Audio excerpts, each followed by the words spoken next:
Hello guys, welcome back to my channel Pharma Learning with Deepika. I hope you all are doing great. So without wasting your time, let's start a new video on methods of ordering of items. So there are basically two methods, that is bin system and the cyclic system.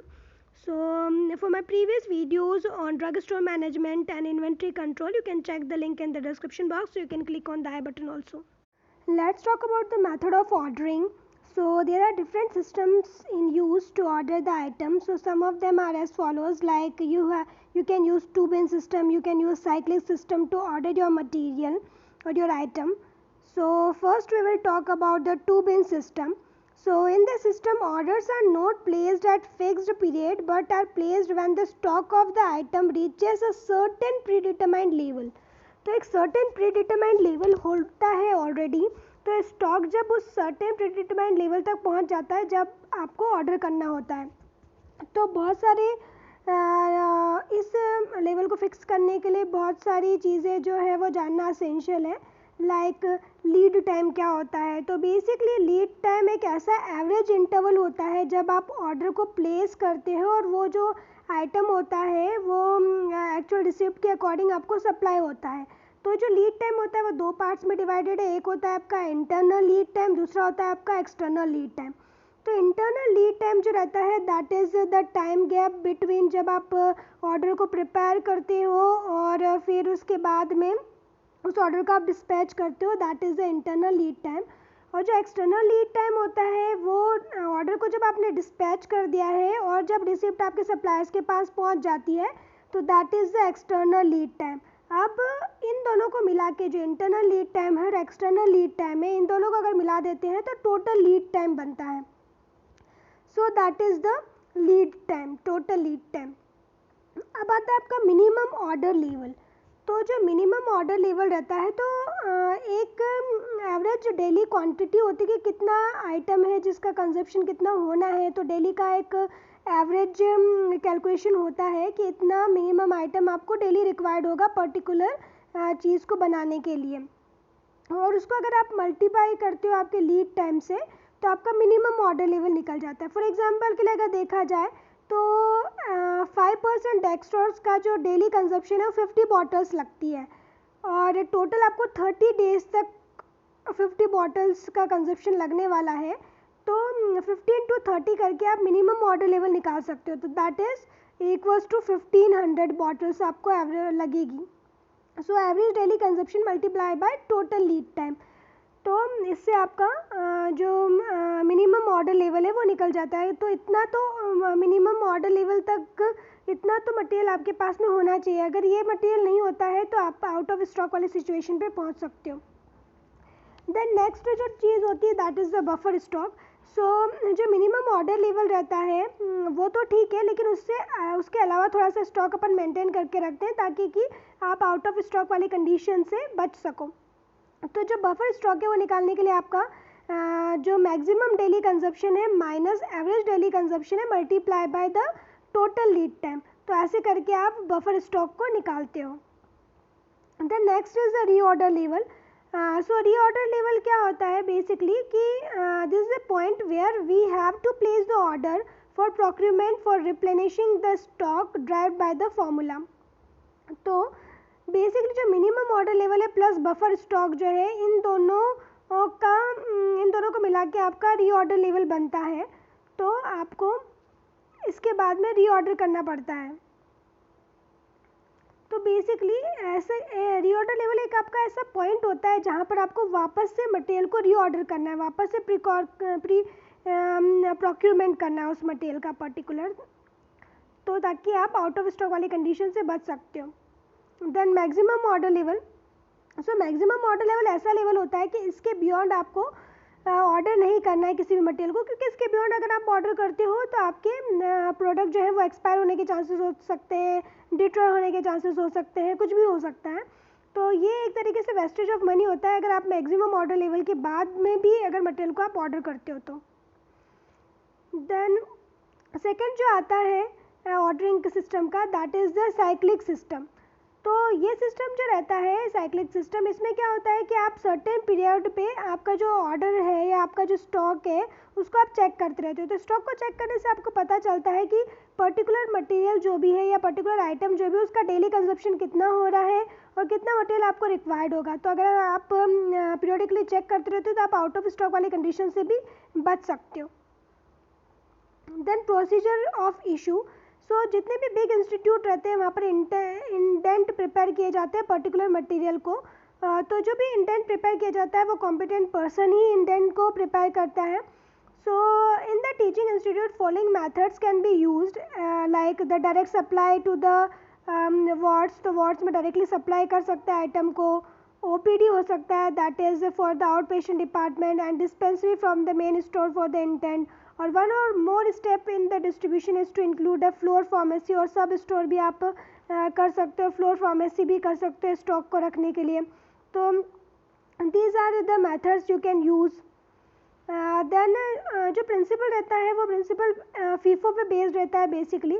FIFO मतलब first in first out, तो जो भी material आपका पहले आया वो पहले जाएगा। सो this means that the store is to be arranged in such a way that the items which are received earlier are to be issued out first. तो जो भी मटेरियल आपके अर्लियर रिसीव हुए हैं वो आपके पहले इशू किए जाएंगे। So this method has to be used to prevent the non-use of the earlier stock which may get time barred and may have to be condemned. तो इससे क्या होता है कि आपका जो भी मटेरियल है वो एक्सपायर होने से बच जाता है। तो आपका जो भी मटेरियल पहले आया है वो आप पहले आउट करेंगे, अदरवाइज वो नॉन यूज्ड ही रह जाएगा वो मटेरियल है। So the simple method followed is to keep the newly arrived stock on the shelf at the back so that the old stock can be used first. तो इसलिए जितना भी नया मटेरियल आपका आता है उसको बैक में रखें ताकि कि जो पहला बचा हुआ जो मटेरियल है उसको आप यूज़ कर सकें पहले। सो in case of the contraceptive, two types of the systems or the combination is used for the issue, that is the push or allocation system. So basically in this system supplies are allocated down the distribution network from supply depot to the intermediate warehouse to the final outlet. So thus the stock is pushed out. So you have to push out your stock first. So in this system the decision regarding the regulating the flow of the contraceptives are done at high level. So it thus do not require much training of the persons at the field level as they are not responsible for ordering their own supplies, and thus eliminates the occurrence of the unrealistic order from the periphery. So this however requires the timely reporting from the periphery. तो push out system इसमें basically होता है, तो जो भी stock है उसको आप पुश आउट करते हो इसमें। Then in pull or requisition system, the demand and the intent from the peripheral outward draws supplies from the central stores. So it requires much training of the person at the field level, and there is a chance of occurrence of unrealistic stock order. It also requires a timely reporting from the periphery. So the mixed system is also useful where the intermediate warehouse will intend or pull the stock from the central store and further down it with allocate or push the stock to the outlet. So pull और the requisition system जो रहता है इसमें आपके training person required होते हैं क्योंकि unrealistic stock ना बना रहे, इसलिए आपको ट्रेनिंग पर्सन इसमें रिक्वायर्ड होते हैं। तो इसमें you have to pull your stock from the main store या the central store. Then maintenance, repair and condemnation. So the preventative maintenance of the equipment including the transport equipment is must. तो maintenance, repair और condemnation भी हो सकता है किसी भी material का, तो इसमें आपको ये मेंटेन करके रखना पड़ता है इक्विपमेंट को during the transport also. So in most state separate state health transport that is SHTO is functional to take care of the vehicle belonging to the public health system. तो SHTO जो रहता है वो basically take care करता है इन सब चीज़ों के लिए। So the objective of the prime importance is to keep the maximum proportion of the vehicle roadworthy at any point of time. Lack of mobility of the health team interference very seriously with effective health care.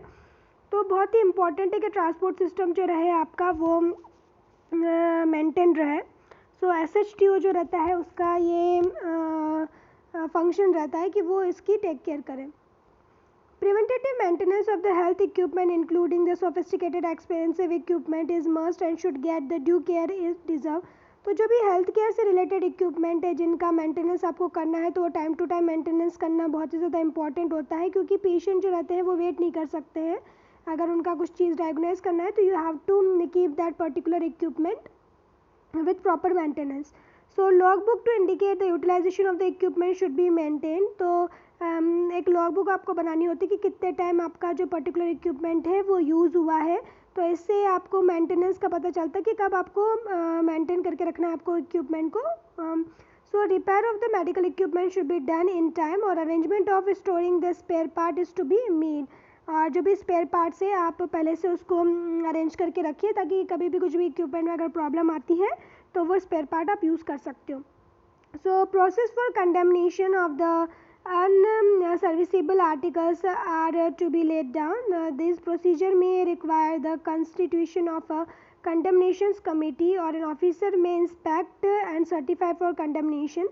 Generally, an officer competent to purchase an equipment in terms of financial power is competent to condemnate it, and depreciations values of the equipment is to be calculated by applying the rates of depreciations to the various categories of the item. So replacement can be purchased from the depreciation fund. If the process of condemnation is not streamlined, so unserviceable have to be stored for a long time, occupying the precious space. So unless an article is condemned, the process for its replacement by using the depreciation fund or the other fund do not start. Then the information system. So as an advocate, what goes to court is accepted as the truth what is written on the paper. So you have to maintain the records of the total procedure followed for the processing purchase have to be meticulously maintained. So this is very important in case of defending a claim made against the competent officer. So you have to keep the record. A bin card, which is a record of the receipt issue and stored at the hand, should be prepared and maintained separately for each item. No difference should be found in the stock as shown in the bin card and physically available on verification.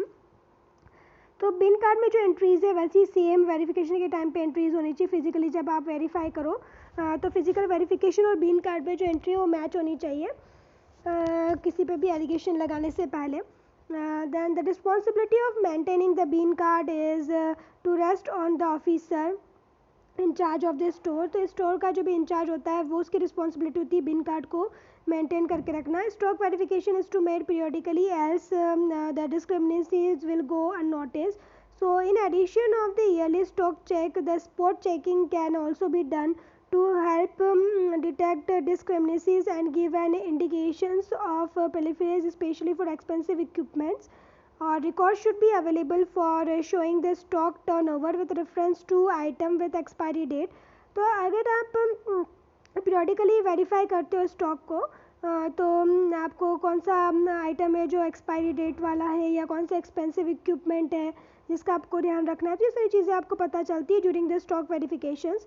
So for the item getting time barred, actions can be taken to ensure the timely utilisation of the stock. तो अगर आप stock को verification करते हो timely, periodically you are verifying the stock, तो आपको पता चलता है कि कौन सा आइटम है जो आउट ऑफ एक्सपायरी डेट होने वाला है और उसको यूटिलाइज़ करना ज़रूरी है. तो ये सारी चीज़ें आपको पता चल जाती है. Then JIT techniques. तो टाइची ओनो जो था of Toyota is considered as the father of JIT technique. मतलब जस्ट इन टाइम टेक्निक्स जो थी इन्होंने दी थी. So the JIT emphasizes that the inventories are a result of faulty technique used at various level and we have to analyze this fault and treat the same. तो बहुत सारी technique ऐसी रहती है जो कि आप फॉल्टी टेक्निक्स यूज़ करते हो. तो जस्ट इन टाइम टेक्निक वो टेक्निक्स आपको यूज़ करनी है उस पर्टिकुलर टाइम पे ताकि कि आप फॉल्ट को ट्रीट कर सको और उसको एनालाइज कर सको. So this causes of faulty inventories are faulty sales forecasting हो सकता है, रिजिड प्रोडक्शन बैच क्वालिटीज़ हो सकता है, फिर आप bureaucratic time consuming purchase procedure, then order on unreliable supplier. तो अनरिलायबल सप्लायर से आप ऑर्डर कर सकते हो किसी भी पर्टिकुलर आइटम को तो ये सारी टेक्निक्स है जो कि आपको यूज़ करनी है।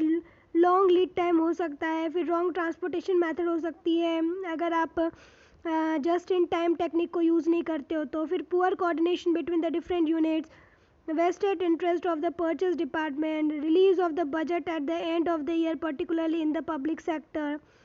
So JIT philosophy promote that instead of acquiring inventories, there should be perfect coordination among the different subsystem of the material management, like that from the level of the demand estimations to the distributor to the level of users.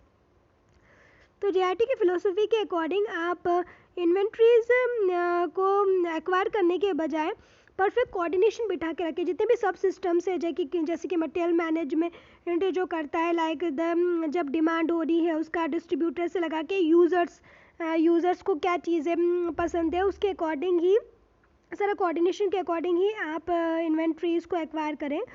So every subsystem must have got be for hand information that which item at what quality is required, where it is required and when it is required. तो जो सब system से अगर आप coordination बना के रखोगे तो ये चीज़ें आपको पहले ही पता चल जाएगी कि किस क्वांटिटी का और किस क्वालिटी का आइटम जो है वो आपको रिक्वायर्ड है और कब आपको रिक्वायर्ड है और कहाँ आपको रिक्वायर्ड है उस पर्टिकुलर चीज़ की। तो सब चीज़ें आपको पता चलेगी। Exactly at the time of requirement it is supplied to the user unit without delay. तो बिना डिले के ही आपका जहाँ पर रिक्वायरमेंट है तो वहाँ पर वो आइटम पर्टिकुलरली पहुँच जाता है अगर सब सिस्टम के बीच में कोऑर्डिनेशन है तो। So this is possible only when there is a foolproof system of material required planning. तो MRP की अगर आपकी जो मटेरियल रिक्वायरमेंट प्लानिंग है तो वो अगर आपकी फुल प्रूफ है तो तभी ये जो JIT टेक्निक है वो पॉसिबल हो सकती है। So the reduction in the production cost achieve by many such practices along with the technical excellence has placed the Toyota Motors at the second position of supplier in the automobile market of US in 2007. So जो Toyota Motors है तो second position पे इसीलिए था USA में इन 2017 क्योंकि उन्होंने ये सारी प्रैक्टिस जो है वो खुद ने फॉलो करी थी इस वजह से। That's all for today. Thank you for watching. I hope you are liking my videos. If you like my videos, then subscribe to my channel and share my videos as much as you can with your friends and family members. Stay safe and healthy. Bye bye. Take care.